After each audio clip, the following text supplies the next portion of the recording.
غزوہ تبوک آپ کو پتا ہے ایک ایسا غزوہ تھا جس میں جو شرکت نہیں کرے گا وہ منافق ڈکلیئر ہوگا، قرآن میں فتویٰ آ گیا تھا۔ اس سے پہلے کبھی نفیر عام نہیں تھی، یہ پہلا اور آخری موقع تھا، کیونکہ رومن امپائر سے ٹکرانا تھا، سپر پاور تھی دنیا کی، 1.5 لاکھ کی فوج لے کے کیسرے روم بارڈر پہ آ گیا تھا عرب کے۔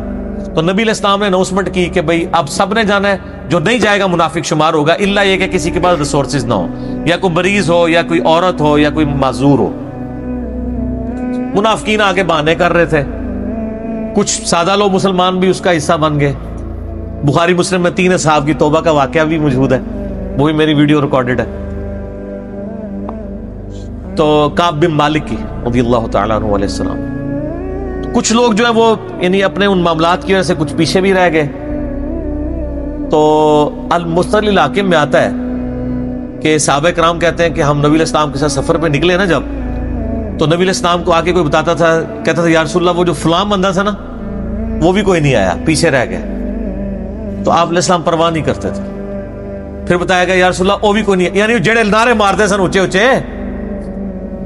جدو ایتھے کسی کو دسایا جائے گا سر وہ تہاڈا پکا جڑا یار ہے بیلی وہ بھی کوئی نہیں جے، تو حضور علیہ السلام کو لوگ نا فیڈ بیک دیتے یا رسول اللہ وہ بھی غائب ہے، وہ بھی نہیں آیا۔ اب 30,000 کے لشکر میں آپ نے کوئی ریکارڈ تو نہیں رکھا تھا، رجسٹر تھا، لیکن کدھر 30,000 بندوں میں کدھر کوئی رکھ سکتا ہے صاحب اس طرح، یا رسول اللہ وہ بھی رہ گیا، وہ بھی۔ تو حضور علیہ السلام کہتے ٹھیک، آپ فرماتے تھے اللہ چاہے گا تو آ جائے گا، نہیں آئے گا تو نہیں آئے۔ تو کسی نے کہا کہ وہ ابو ذر غفاری بھی پیچھے رہ گئے،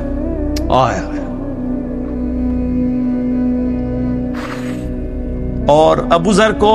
اس کے اونٹ نے روک لیا، اونٹ ہی نہیں اٹھ رہا تھا نا سر، وہ آپ کو گاڑی تو نہیں ہے نا جو سٹارٹ کر لیں گے آپ، اونٹ چلنے سے انکار کر دے، کوئی کر سکتا ہے؟ اور سر سفر کتنا ہے؟ 700 کلومیٹر،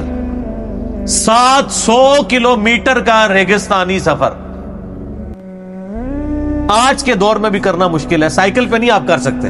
پیدل تو آپ سوچ بھی نہیں سکتے، اونٹ کے بغیر کیسے ہو سکتا ہے؟ جس میں آپ کو اونٹ اس لیے بھی ضروری ہے کہ اس کے اوپر آپ نے سامان لادنا ہے، پانی نہیں راستے میں پینا، ریگستان میں تو کئی کلومیٹر تک کچھ بھی نہیں ہوتا، بھوکے پیاسے مریں گے، پھر آپ قافلے سے بھی جدا ہیں۔ تو ابو ذر غفاری کوشش کرتے رہے کس طریقے اونٹ، اسی دوران قافلہ نکل گیا آگے، تو وہ اونٹ اٹھا ہی نہیں ہے، تو حضرت ابو ذر غفاری نے اپنا سامان اپنی پیٹھ پہ لاد لیا، پیدل چل پڑے ریگستانی سفر میں۔ حاکم کی روایت ہے کہ ہم نے دیکھا دور سے ایک اکیلا شخص آ رہا ہے جس کی پیٹھ کے اوپر بورا لدا ہوا ہے، تو نبی علیہ السلام کی آپ محبت دیکھیں، آپ نے فرمایا کہ تو ابو ذر ہو جا، یعنی جو آنے والا شخص ہے تو ابو ذر ہو، یعنی حضور نے خواہش کا اظہار کیا۔ آپ کو نظر تو نہیں آ رہا تھا یہ کون آ رہا ہے، آپ کی محبت، آپ کو پتا تھا ابو ذر غفاری نہیں رہ سکتا پیچھے، تو صحابہ کہتے ہیں آپ نے بتایا تو ابو ذر ہو جا، تو صحابہ کہتے ہیں تھوڑی دیر بعد جب وہ قریب آئے تو ہم نے پہچان لیا ابو ذر غفاری ہیں۔ تو جب ہم نے پہچان لیا نا تو حضور علیہ السلام نے ان کے پہنچنے سے پہلے آپ نے فرمایا ابو ذر کو دیکھو اکیلا آ رہا ہے،